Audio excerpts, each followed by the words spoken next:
Hello, my name is John Stoltz, Director of Conferences and Events for APICS, and I will be your host for today's webinar, S&OP, Myths and Truths.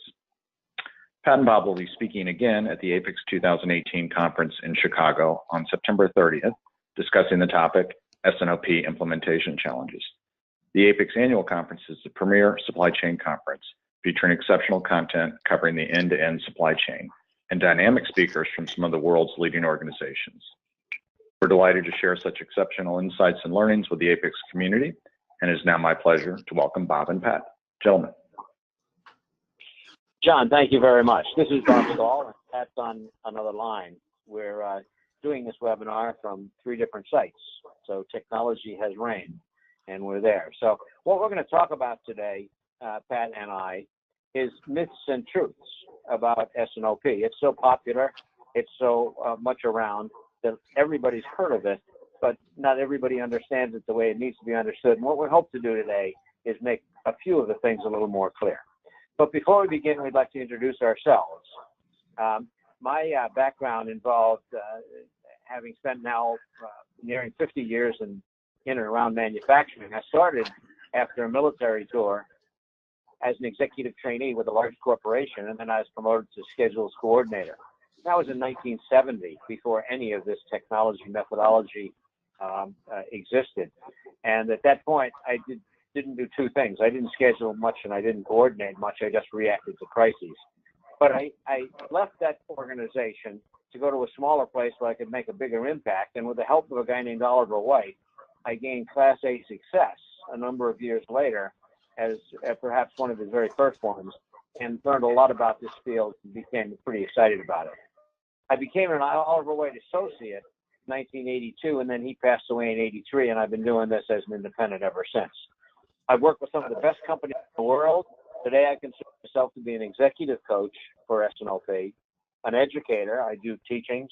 I write a lot. I've got 6 books, which I'll talk about in a second. And most recently, I've served as an expert witness in litigation toward helping courts understand what's best practice in this field.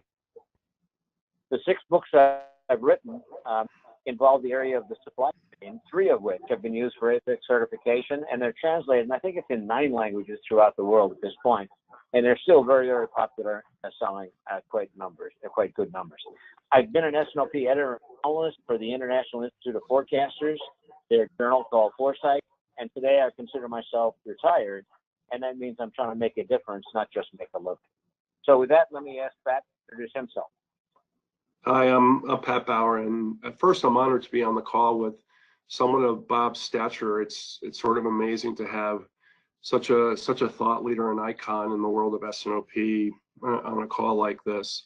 I represent sort of a pragmatic view. I've been a S&OP practitioner for 20 years. I've gone through Ollie White's train the trainer sort of training, but I was also a consultant, and I was out there implementing S&OP at a whole wide range of CPG and chemical and pharmaceutical companies over time. I have worked at Numetrics. Some of you may remember Numetrics, sole supply chain software company. I had some leading edge software, worked at Plan for Demand, and I currently am senior director of supply chain planning for a company called Cone that makes some wonderful products, including Just for Men and Vagisil and Aquavelva. So, you know, we use S&OP internal to our process here each month.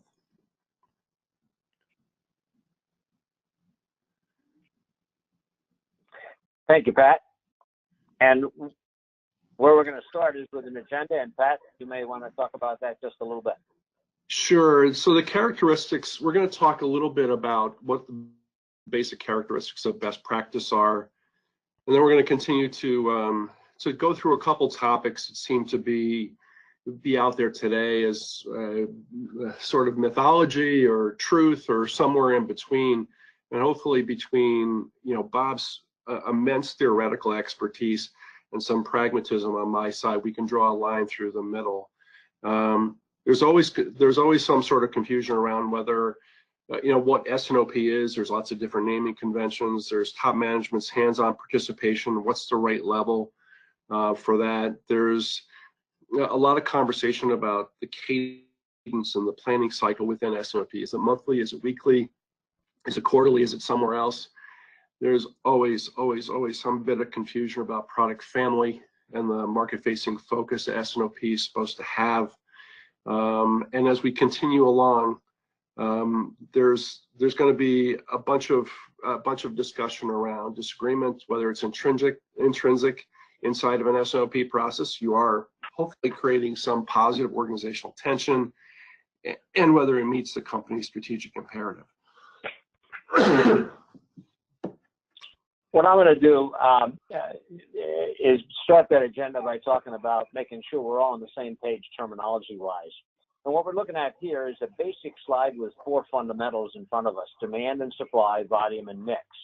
Those are 4 very specific words, not casually defined. Demand is what the customers would like to have shipped to them to satisfy their needs, and supply is the resources that we use to accommodate that.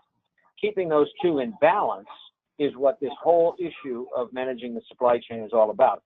Because if demand and supply are out of balance, bad things happen. If you have more demand than you have the ability to supply, you got bad customer service and lost business and all kinds of problems.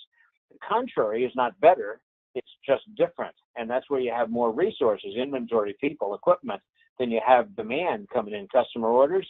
That means you're not going to financially be able to perform very well. Either one is not a good result. So keeping it in balance is the issue. The question is how, and that's what the other 2 terms are, volume and mix. That constitutes the entire realm of managing the supply chain. The top portion, named volume, is dealing with how much, rates, manufacturing families or groupings. It's the big picture. It's where you set corporate strategy, policy, risk determination, budgets, and that sort of thing. It's out beyond the planning, the short-term planning horizon of scheduling. It's out at least 18, if not 36 months, depending on the capital intensity. And that's where the executives live. They do those things. What they don't do is the bottom portion, and that's determine which ones are we going to run, what's first, what's second, the details of a specific product, a specific customer, a specific order. It's the tactics within the framework of that strategy. It's the execution part of the supply chain, and it's a shorter term. It's inside what we call a planning time fence, typically 1 to 3 months. That's where the granularity is high and customer orders are specific. It's a middle management responsibility to operate within the framework of those strategies. The title of the top used to be called sales and operations planning, but that term morphed so much that sales and operation planning became defined as the whole thing. So S&OP morphed into a bunch of different things. IBM, which didn't last very long because it sounds like a company, not integrated business management. Then it became integrated business planning. Some call it PSYOP improperly, but it's really S&OP as it was initially conceived, but it's where the executives live. It's not the whole thing. It's the place where you set strategy, policy, and risk. The bottom, if you will, is the mix space. That's where we do demand pull or master scheduling.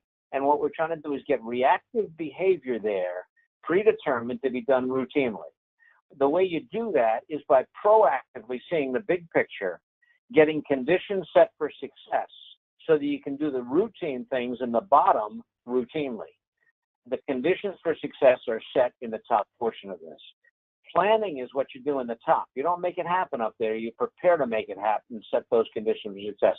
The bottom is where you make it happen. You schedule and ship. These are very different and separate practices, but yet they're integrated.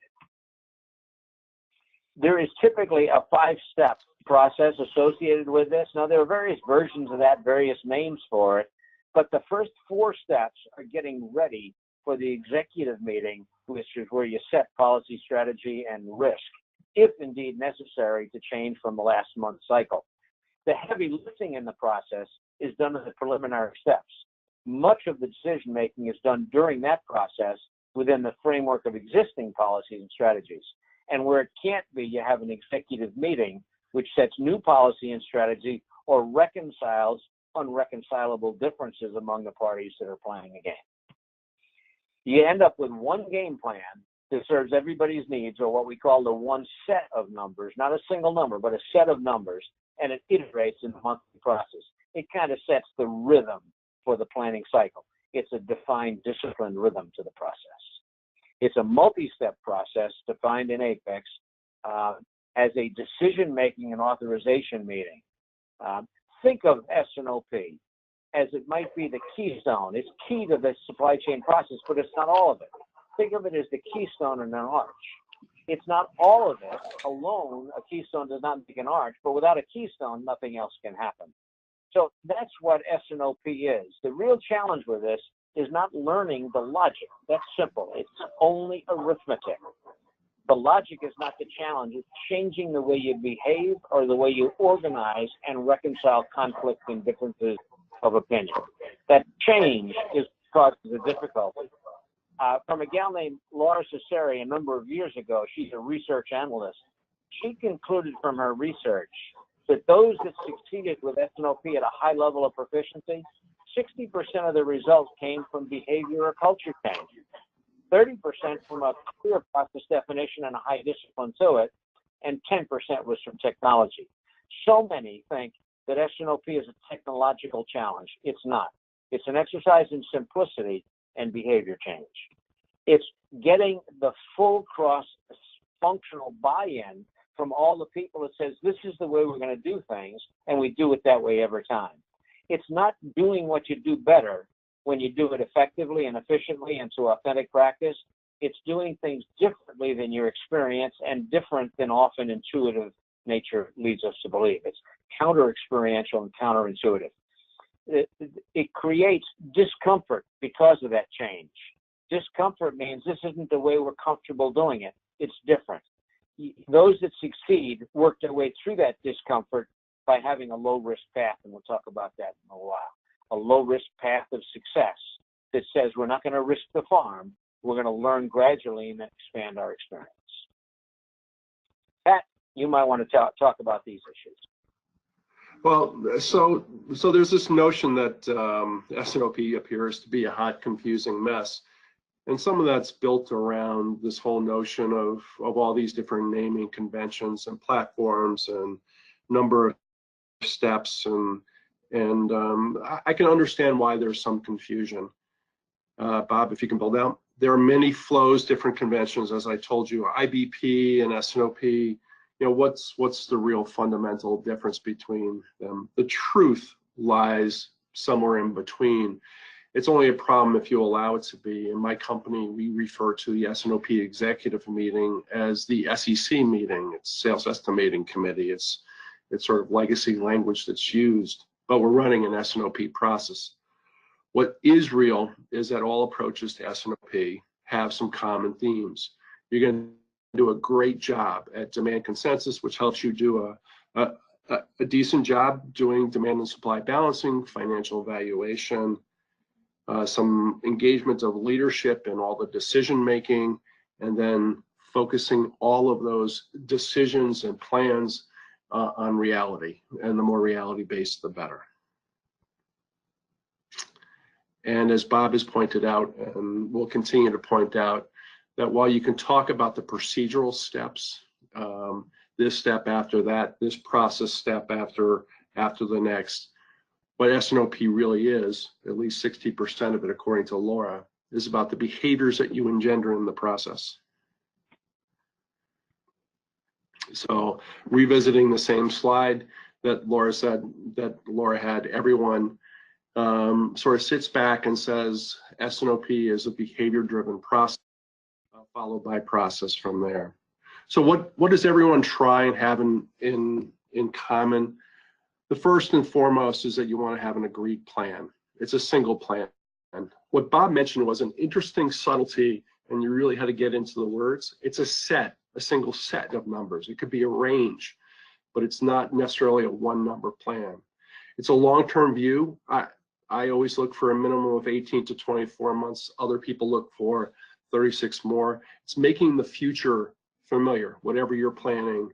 You will have looked at the same demand instance in January of 2020, 24 times, hopefully, by the time it actually comes to reality. It's a gap closing process. Decisions are based on assumptions and facts. That's one of the ways in which you get to a reality-based process. You're always constantly measuring, and the purpose of the measurement is to get better, to continuously improve. It's a straight talk conversation, so you're allowed to have very, very frank, almost blunt conversations about what you're seeing inside of the numbers. You're seeking inside of that to reach consensus. It's really a collaborative process. It is product family based. If you try and do this at a SKU level, you will probably drive yourself nuts. It's always about the best decision for the organization. So it breaks down silos by coming up with the best plan that works for the entirety of the organization. And it always discusses the impacts of those plans, usually in a financial way, but sometimes there's other implications such as overhead and labor and those sort of things. And action plans come out of the process. So there's always a set of things to do out of a robust, well-run S&OP process. So then we sort of, hopefully that covers off on that sort of hot mess conversation. The next conversation that seems to happen a lot about S&OP is the level of hands-on participation by senior leadership. And it is an executive-driven process. So there's a number of myths. First is that top management is always required, or that those that believe that it can be done bottoms up. And sometimes the answer exists in the middle, and it always depends on the size and organizational structure of your business. The truth is that the level is really dictated by the size and engagement inside of the business unit. The business unit decision makers need to be engaged in the process, so you can have a set of branding, or you can have an entire business unit or a general manager structure. Those are the people that need to be engaged in the process, and leaders are absolutely essential to the process. You want to be able to have decision making inside of your conversation. You want to make sure that the strategic goals and the tactical experiences are aligned, and you want leaders there to help manage disputes and focus the organization. Next slide. Good. And I might add to that is that last point that Pat just made, the leaders are essential, is true. Not always easy to do, but the reason for that is we're dealing with S&OP. The top portion of that four-pointed cross is that we're dealing with strategy, policy, fiscal, fiduciary responsibility, and risk. The executive leaders will not let that happen without their participation. Now, if they're not engaged in S&OP, it becomes disconnected, that they have discussions outside the framework of this that are disconnected from the people doing the work. So getting the leaders involved. Now, we're going to talk a little bit about how difficult that is and what the challenge is. But let me move into something that's straightforward and simple. Top management we define in the simplest sense as this organization chart may depict it.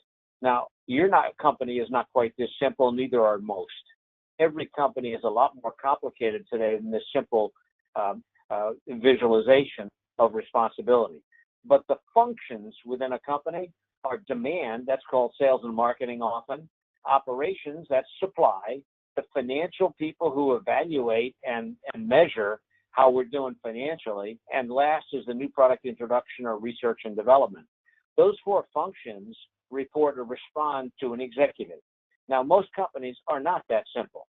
So when you put together how you're going to do S&OP, you must think of an entity.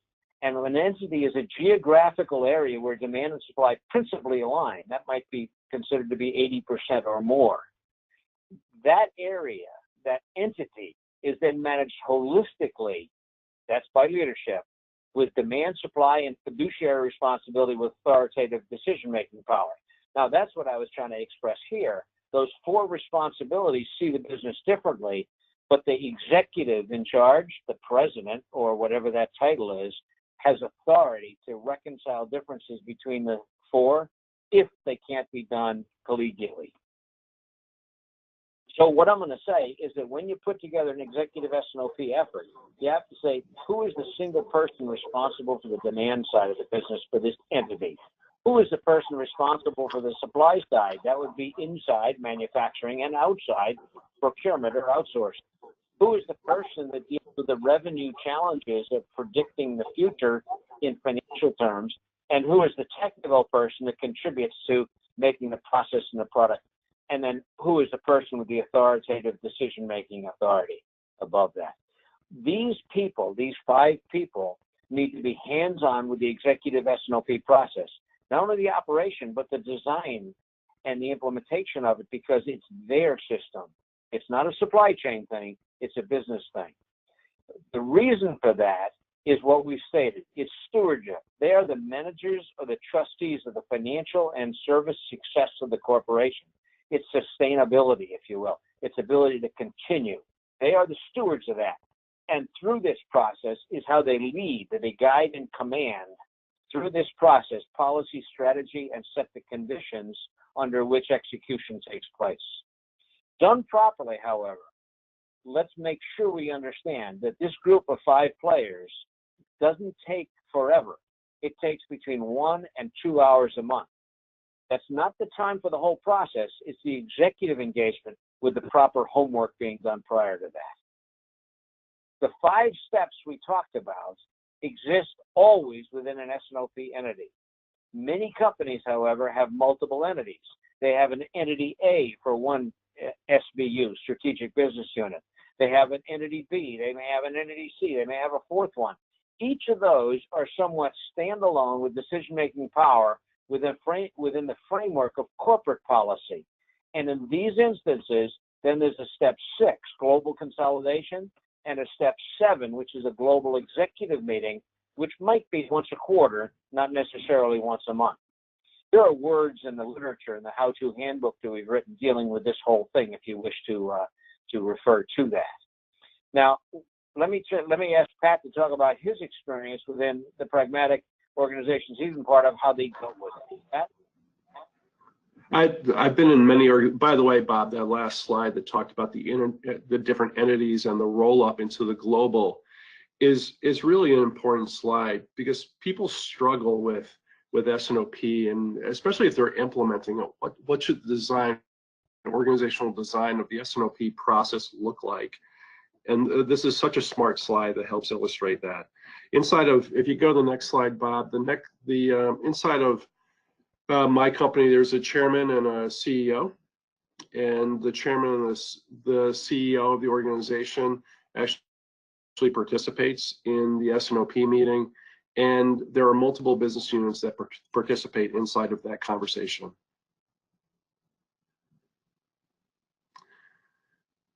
So let's talk a little bit about top management's hands-on participation. It requires the level of engagement from the leadership.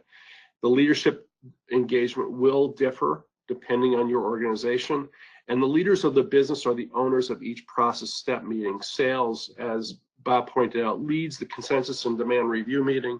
Operations, supply chain planning tends to lead the supply review meeting, bringing with them things like the rough cut capacity plan. Finance chairs the pre-S&OP meeting. Some people call it different, integrated reconciliation. There's a lot of different names for it, alignment meeting, but finance will chair that. And this is where values are put to issues, values are put around plans. And the GM president or the business unit leader chairs the executive review meeting. Some watchouts as you go along the process. If the leaders are not committed to S&OP, then they should follow that. If the leaders commit to S&OP, if they say they're going to be there, that's what I really meant to say, then they should follow through. They should be there. There's nothing worse than a half-baked commitment or showing up every other meeting. Leaders should lead, and in doing so, they have to participate and engage. If leadership engagements creates behaviors, both good and bad, show-offs are the typical outcome of this, then it needs to be coached out of the process. What we will see is that people come to a meeting better prepared if leadership's there. Usually there's better decisions and better alignments. So it's always worthwhile to coach to those behaviors that you want. And you have to prepare your leadership with issues to chew on. It's not uncommon, at least in my past, to throw an email over to a CEO and tell him, here's areas of interest, here's conversation points that you may want to dig in on. Here's a fact or a point of data that should be of interest to you that has bubbled up through the S&OP process. So tipping your hand a little bit and cheating forward on the meeting and telling them a little bit of what's coming at them is always very, very helpful. So in the conversation, that there's always this discussion about whether S&OP is a monthly process, whether you can do it quarterly, if that's acceptable, or if you can up the cadence to more of a weekly process. There's a belief that it could be run weekly, and I don't believe that for a second. I think S&OP was built around having a monthly cadence. If you're doing it well, there's a fair amount of work that goes into it that you really can't do it. You also don't necessarily want to apply all the nervousness that would come in a weekly cycle. S&OP readily accepts plans for adjustments within the month. Some people have other names for it, integrated business execution or demand control. There's other names for that within the month exercise where planners are carrying a fire hose over their shoulder. Running S&OP quarterly is just not routine enough. And speaking very, very pragmatically, if for one reason or another, whether it's weather or whatever, my company misses a monthly meeting, especially the executive review meeting, you feel like you're playing catch up at the next meeting. So maintaining a regular monthly cadence makes you well practiced in the art of S&OP. So why do people propose a different cadence? There's a whole bunch of different reasons. Short product life cycle businesses with long lead times tend to sort of surface as one of those areas where everyone's talking about a shorter cadence. Semiconductors is always the example used. High level of activity often creates the need for changing plans often, or for those proposing a longer cadence, they think that they have boring businesses without much change, or they have very low SKU count businesses. When I was consulting, the latter two were very, very commonplace, where you'd literally have one product and not much changed, and they were selling out capacity, so they wondered why they had to do S&OP every month. And a lot of people talk about shorter life cycles, but as the next slide will show, there's actually kind of a place inside of S&OP for having those inside of the month conversations or weekly conversations that don't necessarily intrude upon the process itself. And if you look sort of right in the middle of this slide where it says manage demand, smack dab in the middle, that's the place where your supply planners and your demand planners will recognize sort of forecasts that are being overconsumed, or production problems that happen, or production attainment issues that happen. And it has feedback loops into the S&OP process, where for the next month planning, you say, hey, listen, I have a really unreliable production line, or my demand has become a lot more variable, so we need to consider that inside the planning. But there's a process, and it exists inside of most planning organizations. Some people want to call it a mini S&OP meeting. I'm not sure it really should be called that, but it is a meeting in which you're controlling your flow of demand and supply. And supply planners in most organizations have something akin to this every week. In my organization, twice per week, we run inventory status checks and forecast consumption checks, and we have conversations that are much more informal and don't involve the breadth of the organization that the regular S&OP process does. Next slide. So some points of clarity on the monthly planning cycle. Constant replanning obviously creates some nervousness within the supply chain and should be avoided. Certainly you want to be careful about what you plan inside of any of your lead times. Running S&OP more often simply means the process is not understood. When I hear people say, let's up the cadence, I don't think they understand what S&OP really is. Tools are often propped up as the rationale because we have the ability with tools that are available today to plan more often, should we? And again, the whole issue of supply chain nervousness comes to mind. What I encourage people to do is lay out a calendar and put all their monthly planning in this calendar, and then have conversation points about what a weekly calendar would look like. Next slide, Bob.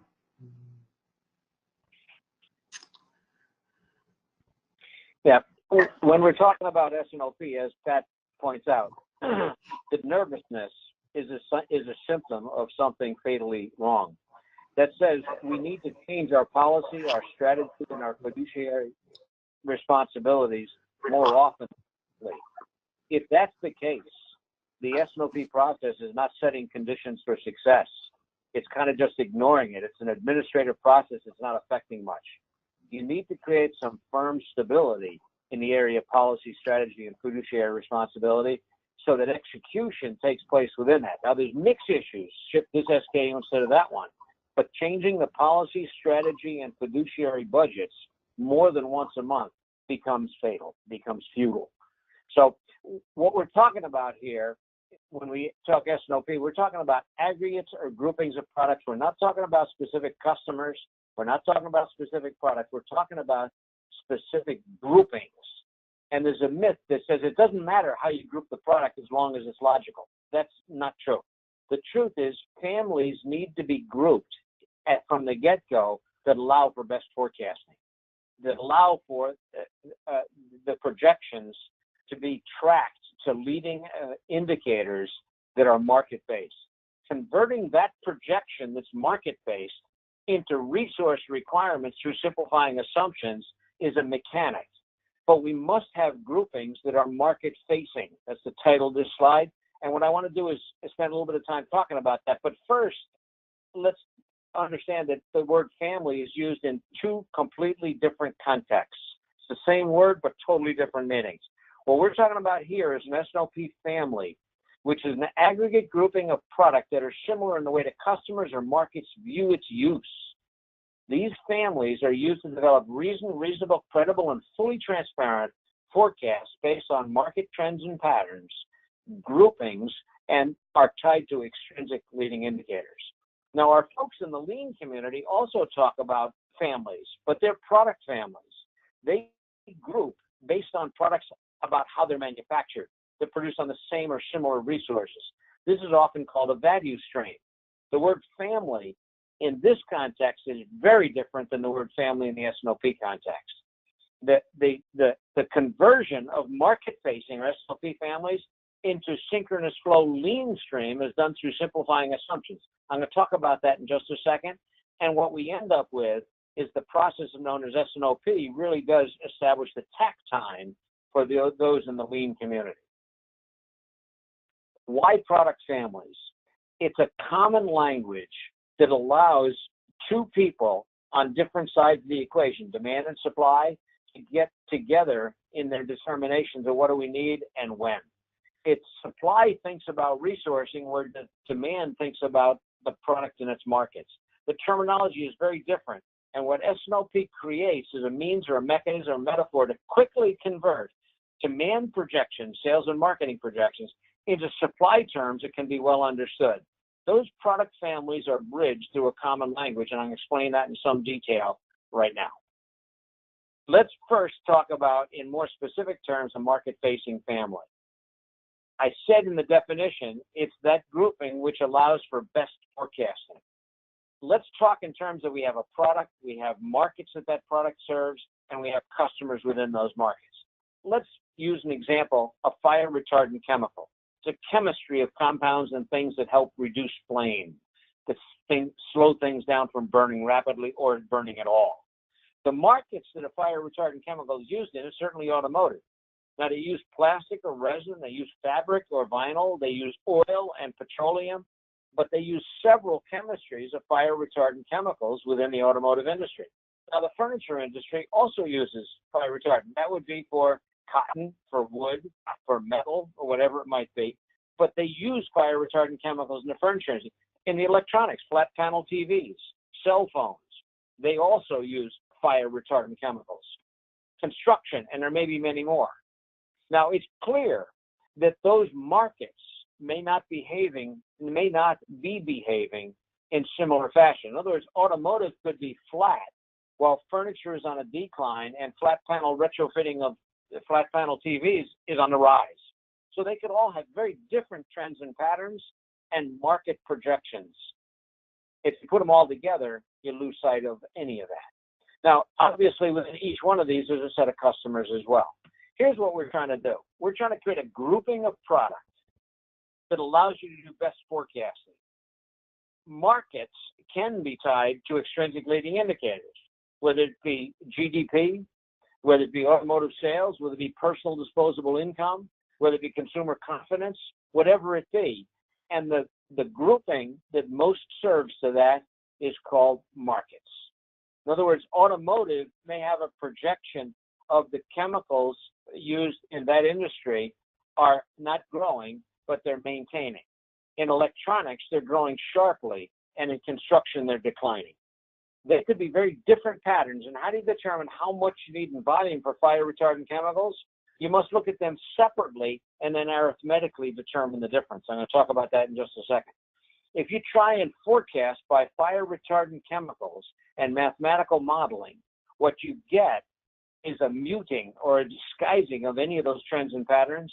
And what you're doing is you're driving a car down the road by looking in the rearview mirror. As long as the road's straight, you're going to be good. But if there's any bends in that road, you're going to crash. Let me take that one step further. Once we have a projection on the demand side for fire retardant chemicals, one for automotive, a different one for furniture, a different one for electronics, that doesn't help us plan the resource side. The supply side is made on reactor trains. Those reactor trains are based on chemistry, how the chemicals are put together and what process is involved. They have 3 different types of chemicals. The question is, what percentage of automotive is made on train 1 and what percentage is made on train 2? Depends on whether it's petroleum or resin fire retardant chemical. And the same for the other factors. What we do is we mine history to come up with a percentage and the known variability of that ratio from the past, and we apply it to the future based on a simplifying assumption. And we track those assumptions on SPC run charts, process control run charts, to see that every single month that goes by, we confirm the assumption or we question and challenge the assumption. That conversion is integral to doing S&OP well. A, you forecast in market-based groupings, but you convert through simplifying assumptions to resources on the supply side. Now, having said that, when you put together an S&OP plan, there is going to be disagreements, and that disagreement is intrinsic. Pat, you may want to start by talking about some characteristics of that disagreement that is in every company. Yeah, it's funny. I like the parenthetical treatment and required, because I do think that inside of S&OP, some amount of tension is helpful to the process. It really drives to a more reality-based process. So I think a lot of people think that you can have S&OP without having disagreement, and even more importantly, without really addressing disagreement and conflict, that the resolution of those just sort of happens naturally. And the reality is something else. If disagreement's not openly addressed, it'll hide under the table and become sort of this latent destructive conflict that surfaces in a whole bunch of other different manifestations. Yes, and I tried to call that in a memorable term. I call that putting the moose under the table. It's a disagreement. It's a discomforting activity, and we don't talk about it because it's uncomfortable, and we put it under the table. Right. S&OP properly viewed must understand that raising disagreement is what it's all about. It's putting forth future plans driven by demand, market-facing, determining the resource requirements and the fiduciary financial implications of that, including new product development and the like. And to say that these 4 groups don't have a disagreement is a misunderstanding or a mischaracterization.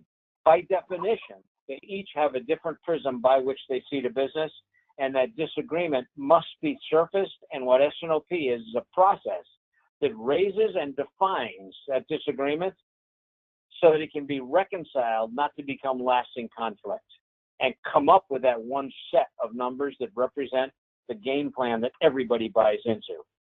If that involves strategy, policy, or fiduciary responsibility to reconciling that conflict, and it couldn't be naturally done in a collegial fashion, the president, the executive, the CEO must exercise authoritative responsibility and decision-making.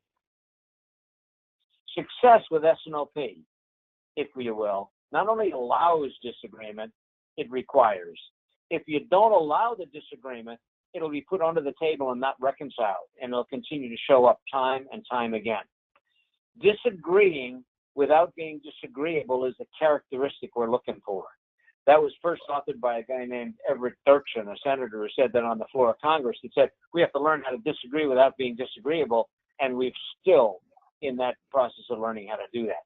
Gaining a collaborative consensus, everybody agreeing from this disagreement, is what makes for best decisions and aligns human energy.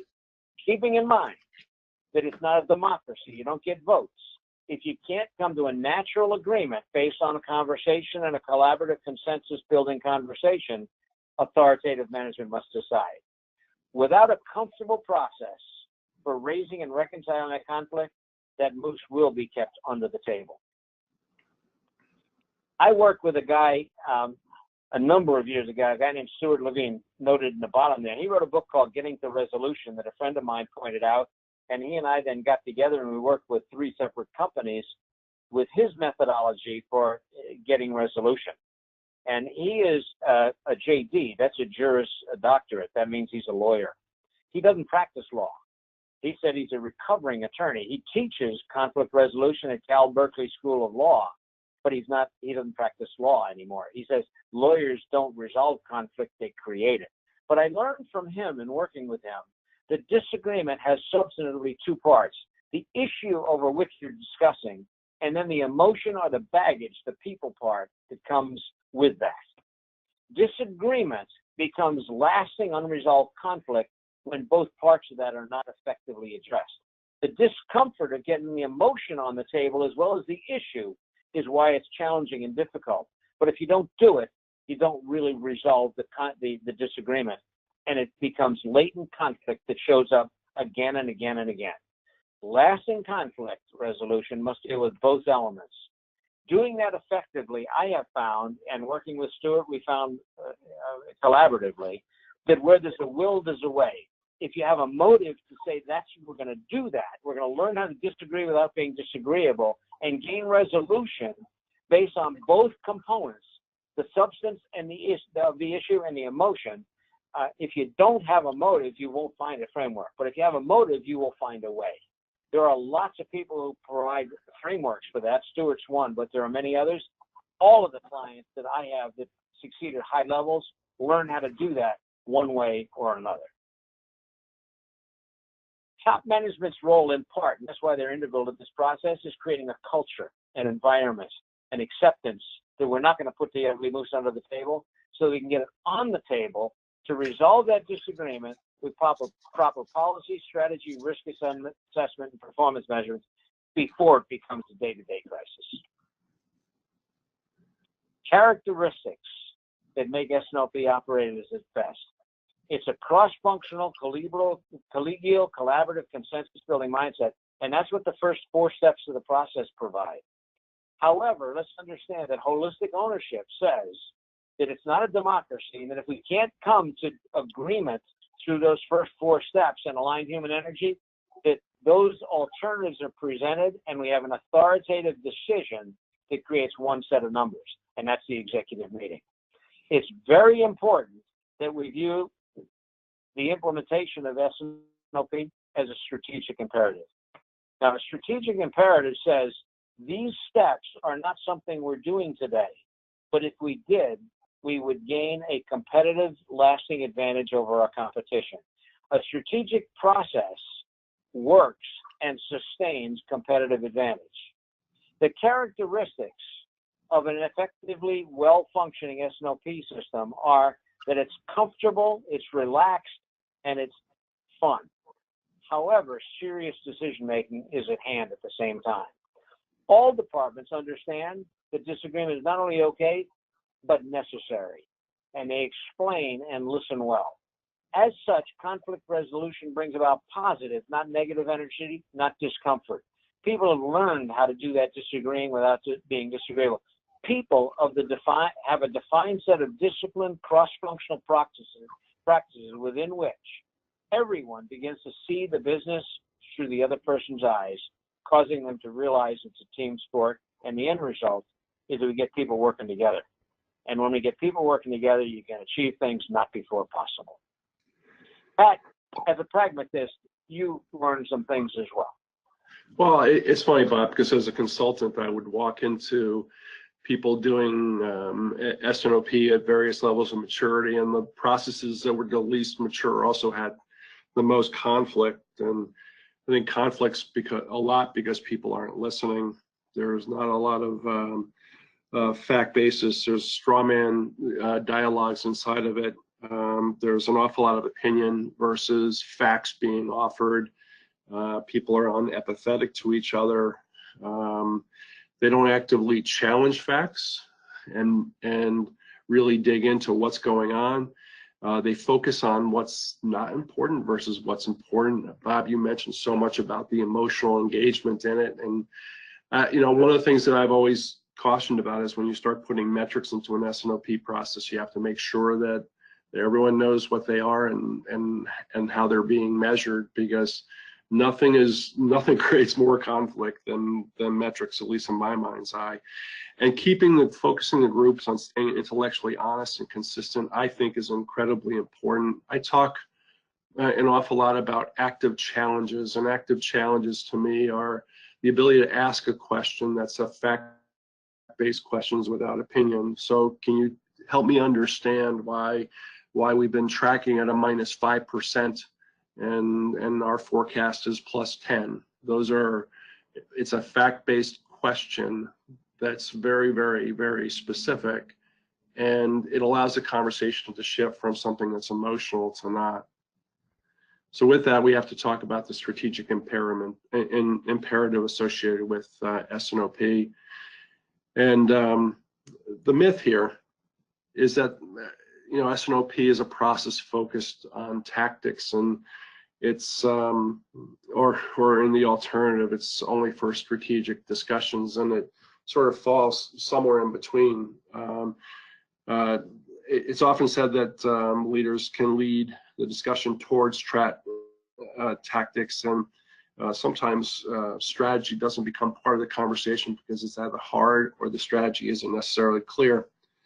I think companies that fail at this tend to look at tend to have a hard time managing the forward view, and that leads to what I'll call a tactical takeover of S&OP. It's where you talk about what's coming off the line next, as opposed to what you're going to be working on 18 months from now.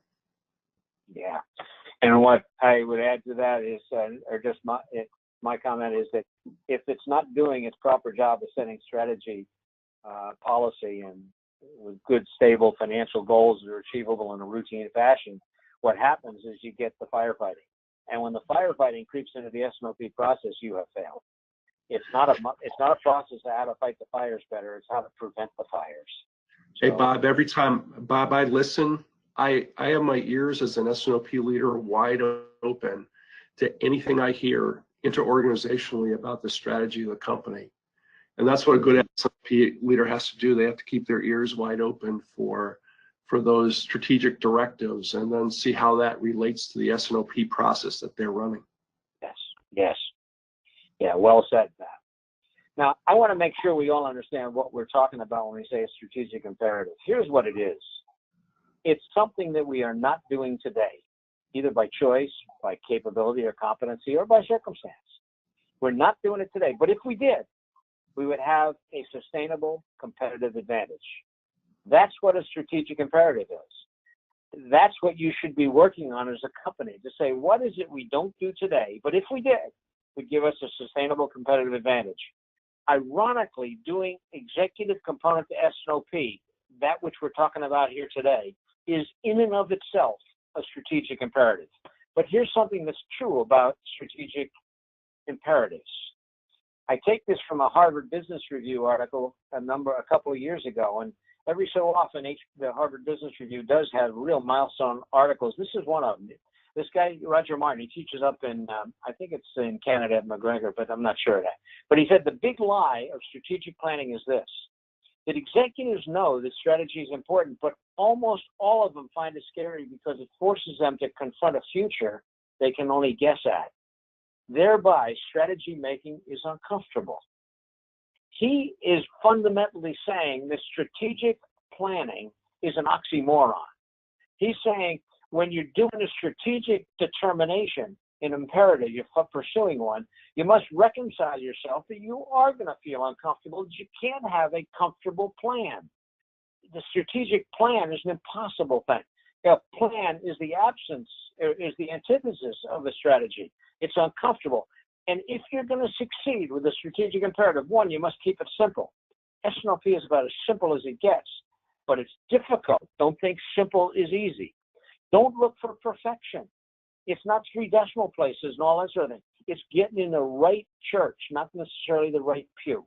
Don't look for perfection, and make the logic terribly explicit that it's easy to understand. What Martin is saying is a detailed plan may make you comfortable, but it means you're probably not working on a strategic imperative. That was a very big milestone of understanding, is that in order to be working on a strategic imperative, by definition, you're going to be uncomfortable.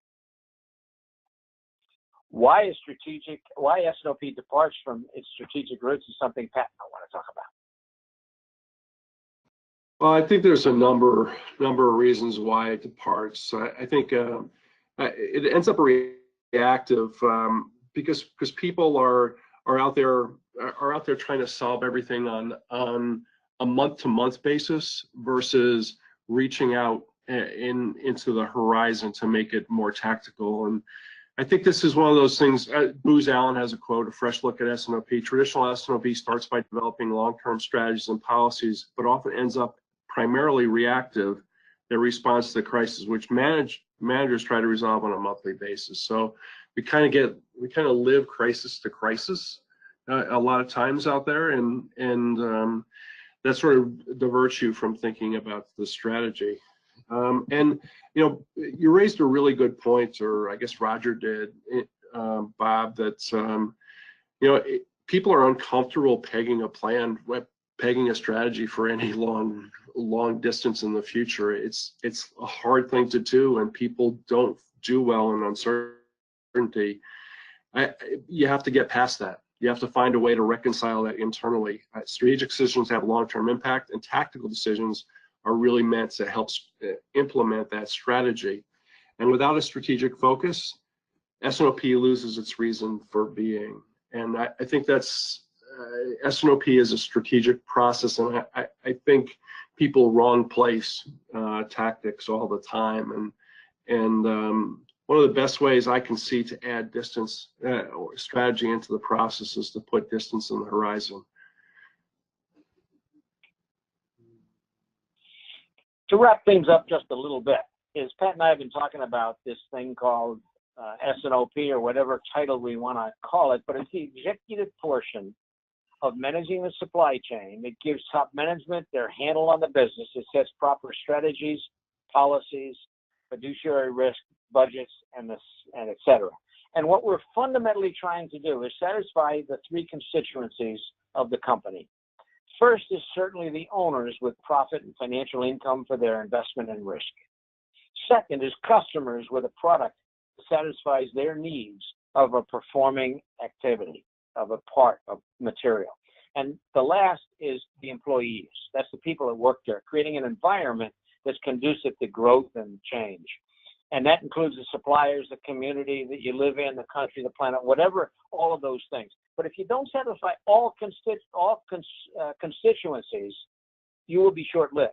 In a short term, you typically find yourself trading off one against another, but you can't do that for the long term.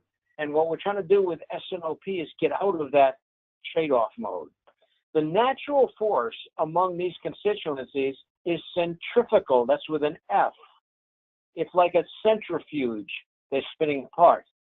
You need to create a non-natural force. A desired force is centripetal with a P, which is an inward force, a gravitational pull. That gravitational pull, that center of gravity, is what S&OP is all about, executive component of S&OP. And what it creates is a top management's handle on the business that enables you to stop muting the ugly trade-offs between constituents, or for that matter, between demand and supply. so you can do the routine things routinely. That's ship product to satisfy customers and make money in an environment that's healthy. That's what S&OP is all about. Now, what Pat and I are going to be doing this year at APICS conference is addressing a subject called the implementation challenges. The implementation challenges are more specifically, how do you deal with those pragmatic things you face? Now, my pleasure is to be working with a guy like Pat Bower, a guy with still getting the scar tissue from living this stuff in the real world. Mine is to create, if you will, a proven path of what does it take to be successful every time with a high degree of probability. That's what I do for a living. I'm still doing it because I enjoy it. I have fun. I have choices, and I'm choosing to do this, trying to make a difference, not just a living. But this year we're going to talk about together is the implementation challenges. And the way we're going to do that is make sure that everybody's on the same page with what we're talking about with success. But then we're going to talk more about this cultural, behavioral change than the technology. We're going to talk about how do you do that. We're going to talk about how do you engage top management from the get-go. How do you get them engaged? Because that's not an easy challenge. There's a catch-22 there. Damned if you do, damned if you don't. We're going to talk about that at this year's conference. We're going to deal with that issue of intrinsic disagreement, creating positive energy in a more elaborative way than we did in this session. Avoiding the suicide quadrant, or what I call the fog of complexity. That's the confusion of living in the detail. And we'll define that suicide quadrant out of that fog of complexity. And we're going to make sure that we understand that S&OP is a very data-intensive activity. You root all decisions in the data, but you don't become slaves to that data. We're going to have some questions, and then we're going to wrap up, of course. Now, we're going to open up for questions today and answer a couple of them before we wrap things up for today. So, John, do you have any questions for us? I do. Thank you. Thank you, Bob. Thank you, Pat. Extraordinary content, and certainly it's very apparent why this content was such a highly rated session at our event last year. Maybe just a couple of things. I'm curious to know, can you talk a bit about forecast bias and how you might address that as part of this process? Or how real is that? Sure. Let me take a first crack at it, and then Pat can modify that with his scar tissue. Sure. If you will. A bias forecast is not only something that exists, it usually does if you don't acknowledge it.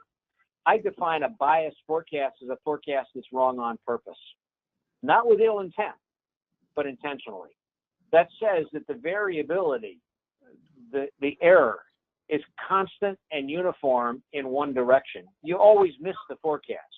Now, there are things that cause that to happen. For example, hitting the annual plan that was set with hopeless endeavor and unachievable, just continuing to pursue that original plan until you just can't anymore is one cause for bias.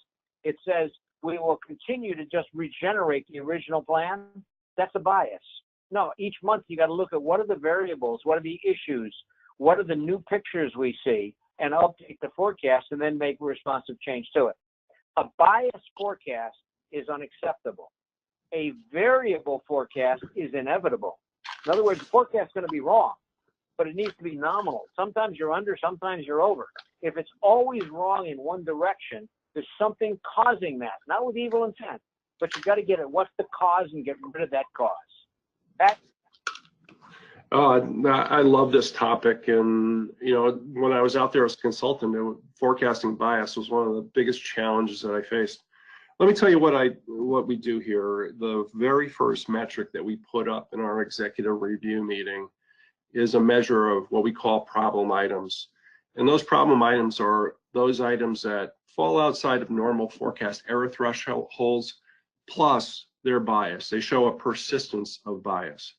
So first and foremost, what we do with bias is we determine a measure and then we present it. And it is our very first measure that we present in the S&OP meeting.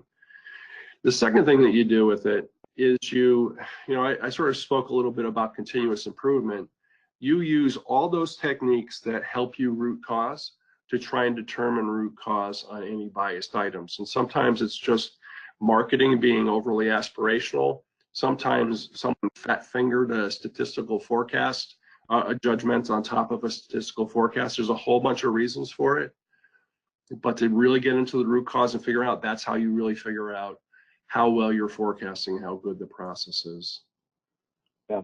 And Great. I might add one more thing, Pat, that a biased forecast given repetitively, the people receiving that forecast know it's biased.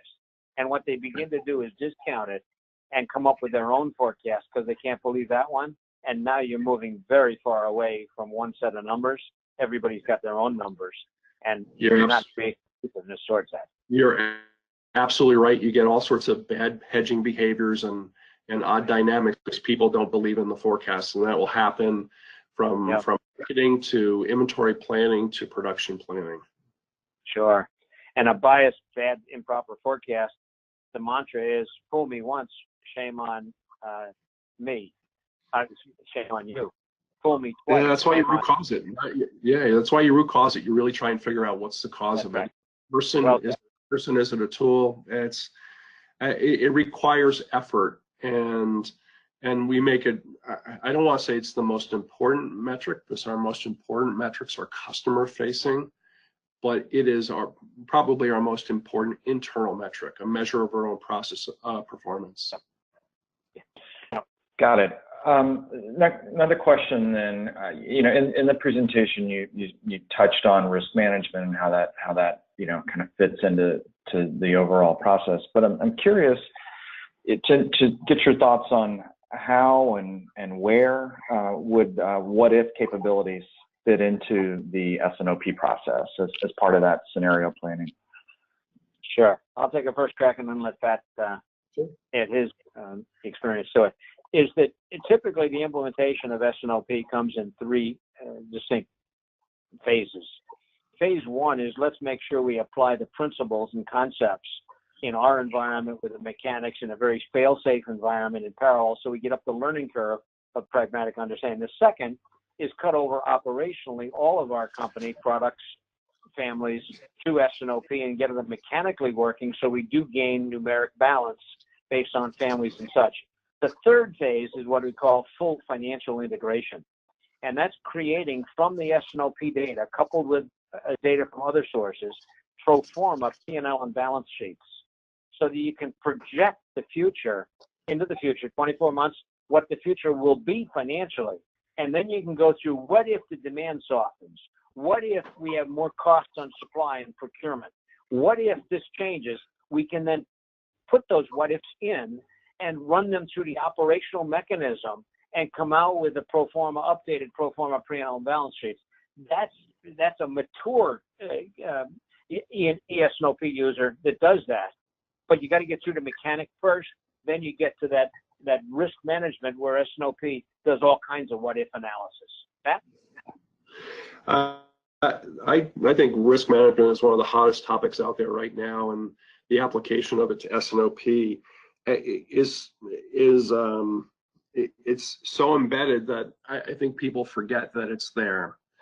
So if you're doing a good job for new product forecasting, as an example, the best for that is to band the forecast, which gives you a high and low risk opportunity on the upside for capacity reasons and downside on the revenue side. You can talk about the base plan that way, risk and opportunity for, say, new distribution initiatives at a retailer. What's the risk and opportunity? Are you at risk of delistings? These are regular, everyday demand consensus type of conversations. If you're doing rough cut capacity planning out or resource planning out into the horizon, you should be constantly doing risk assessment about your capacity relative to your demand over time. So it's embedded in the whole notion of rough cut capacity or resource planning out into the horizon.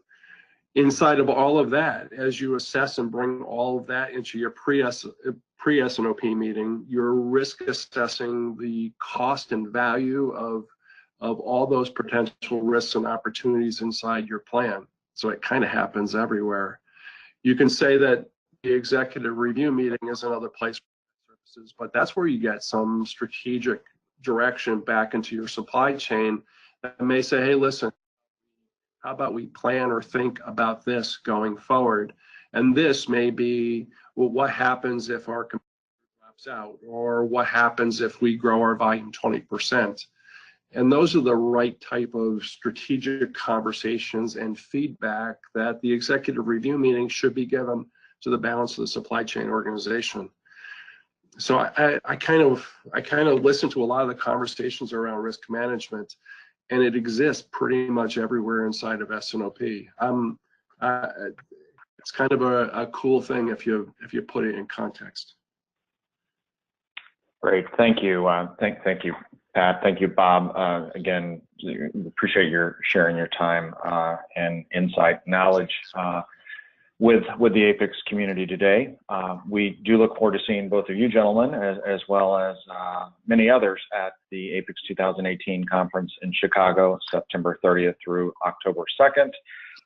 APICS 2018 will be another can't miss event with new topics, dynamic speakers, and plenty of opportunities to expand your professional network. As an added bonus, attendees of today's webinar will receive a special discount offer to allow you to save $100 on your full conference registration when you use promo code CHWEB.